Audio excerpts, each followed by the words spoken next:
Greetings, comic book friends. It is time for another episode of I've Got the Runs.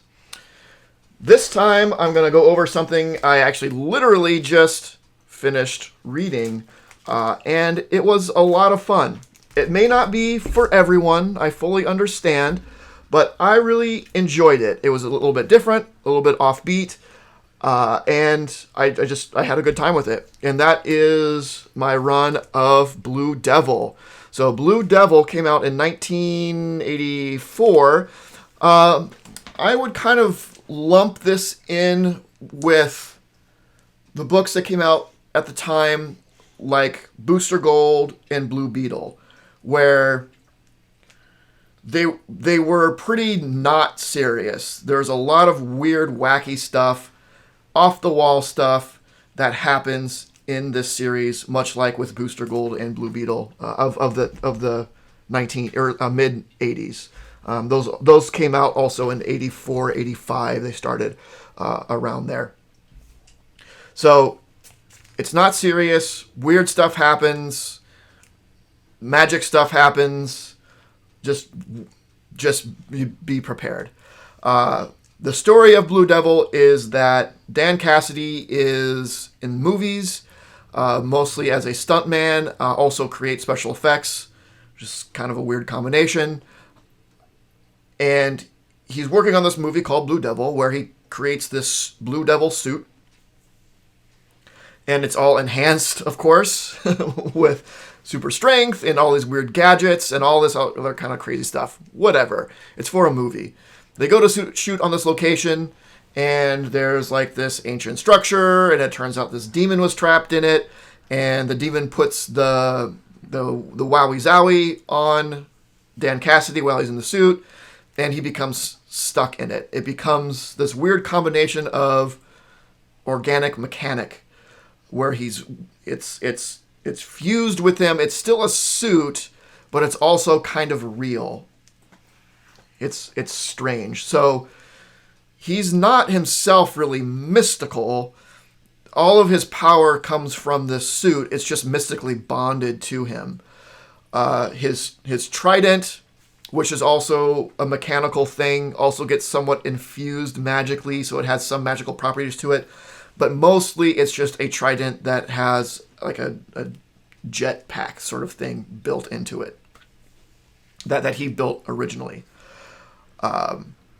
One of the other things that is key to the character is that because he's had this magic put on him, he is sort of a magnet for weirdness. Kind of explains like all the weird stuff that happens around him, but he has this weirdness magnet. He gets involved with these academic types who are kind of studying this phenomena of superheroes and supervillains somehow have this weirdness thing that attracts weirdness to them. Blue Devil, Dan Cassidy in particular, it's very, very strong. So he ends up dealing with them. They become, I don't say main characters, but they show up from time and time again. But it's a lot of fun. There's an interesting cast of characters that we see from the beginning. There's this other actor, Wayne Tarrant, who was in the movie. He's not very good. I mean, it's not like he's bad. He's just not a very good actor. He turns out he had a one-hit wonder a while ago, and that comes up in a number of different ways. I think this is the cameraman. I don't remember his name.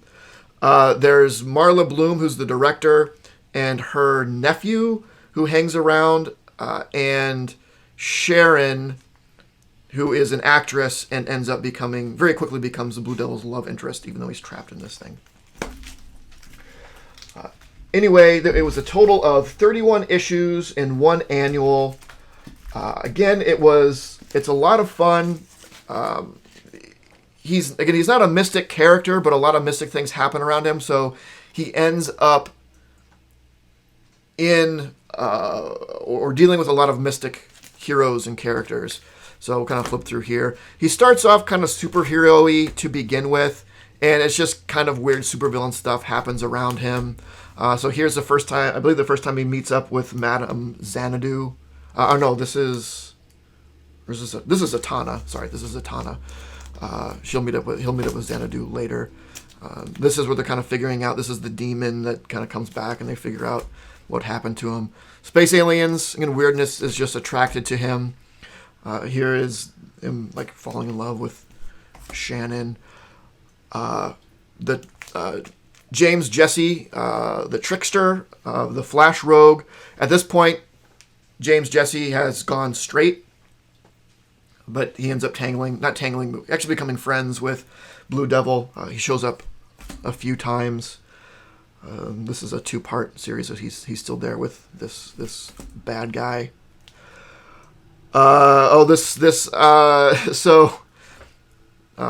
Wayne Tyrant. This is interesting. So, like I said, he had a one-hit wonder song in the past. These are 3 ladies that he spurned in that time. They get infused with the power of the Furies and are trying to attack him. It's bizarre. Let's see. More. Oh boy. Like really, really weird stuff goes on. The demon, he'll show up again a little bit later. So Kid Devil, this is that Marla Bloom's nephew. They call him Gopher. He kind of steals some of the Blue Devil's tech and makes his own suit and tries to become a superhero. It doesn't go super well, but he still thinks he's a superhero. More weird stuff. Don't quite remember that one from the cover. Stuff from the sky. Star Lab shows up. They're trying to seed the sky with some stuff, and it comes down and becomes sentient or whatever.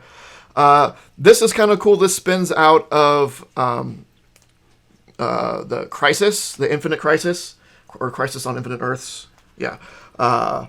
Where there is a parallel world that has not yet been folded into the Earth 1.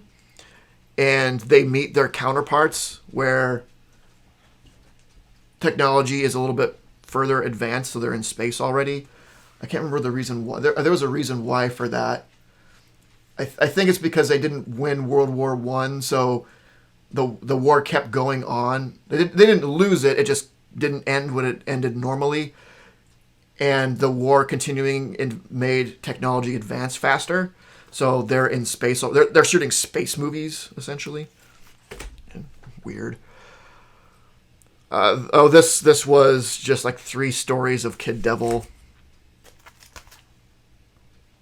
Oh, this is fun. So he lives he works in LA because it was the movies, but he lives in Metropolis. He buys a house. I think it's in LA, and there ends up being a door into the House of Weirdness, which Cain of Cain and Abel is looking over. I don't think House of Weirdness was a thing before this, but that House of Weirdness ends up like he can walk into the House of Weirdness in LA and through the House of Weirdness jump directly to Metropolis and vice versa. But it involves Cain and Abel and the House of Weirdness, which is just more weirdness.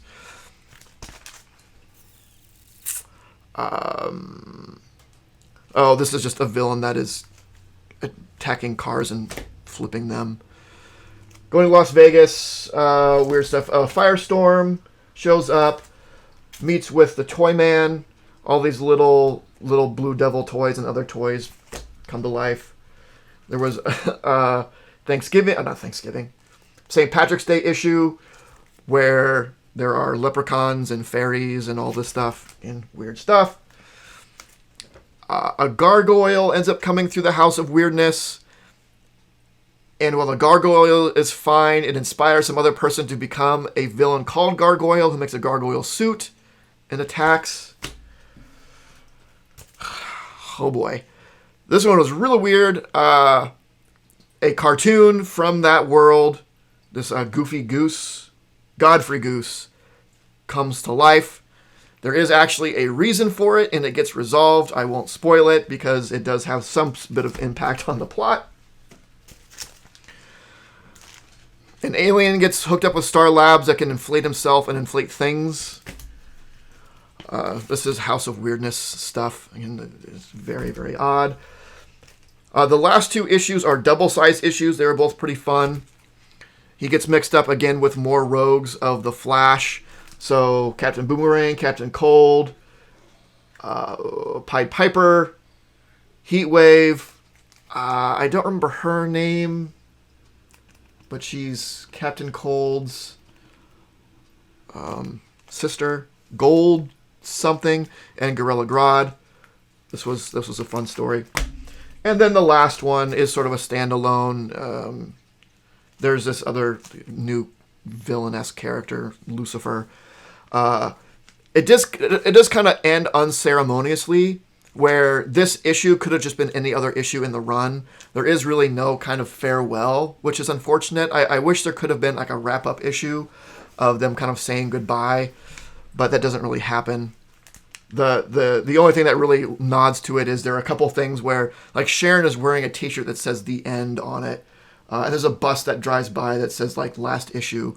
But as far as the story is concerned, it ends like any other story would, which is kind of unfortunate. The annual is actually really, really cool. I highly suggest it, even if you don't get any of the other Blue Devil stuff. As you can see, we see a lot of our mystic characters show up in this. What's kind of cool about this is, so there's the idea of the Justice League Dark today, and if you look up Justice League Dark and you say, like, what's the first appearance of Justice League Dark, there's a couple of things that show up. There's like actual proper Justice League Dark, which happened like in the 2000s something or whatever, but you can also go back to Swamp Thing 50, which happened in the mid to late 80s, where it was like Swamp Thing, the Stranger, the Demon, some others, and some people point to that as being the first appearance of the Justice League Dark because it's a lot of those mystic characters teaming up. But this is also a bunch of mystic characters teaming up. You have Blue Devil, Demon, Madame Xanadu, the Stranger, Man-Bat, the Creeper, Black Orchid, all teaming up in this issue, and this predates Swamp Thing 50. So it is a grouping of mystical characters before what some places call the first Justice League Dark, because it's a grouping of mystical characters. In fact, at the very end of this, the Creeper is like, hey, we work really well together. This is kind of cool. Maybe we should join a team. They take on Felix Faust for the most part in here. Yes, this could be the start of something big, a regular group, a spooky Justice League of America. If that is not the introduction to the concept of Justice League Dark, I don't know what is. We'd call ourselves, I don't know, the Creeper and his Spirit Squad. It's being dumb. The Seven of Us as a team, says Black Orchid. All for one and one for all, Madame Xanadu. Monthly meetings, says Phantom Stranger. And Blue Devil says, why that's, and then in unison, the stupidest idea I've ever heard. But it is this, so they don't form a team, which I don't think they did in Swamp Thing 50 either. It is this group of mystical people getting together, fighting together, even suggesting a team. Is this the real first Justice League Dark? I don't know. Stranger and Demon are both there. They're both on the group in Swamp Thing 50. What makes Justice League Dark?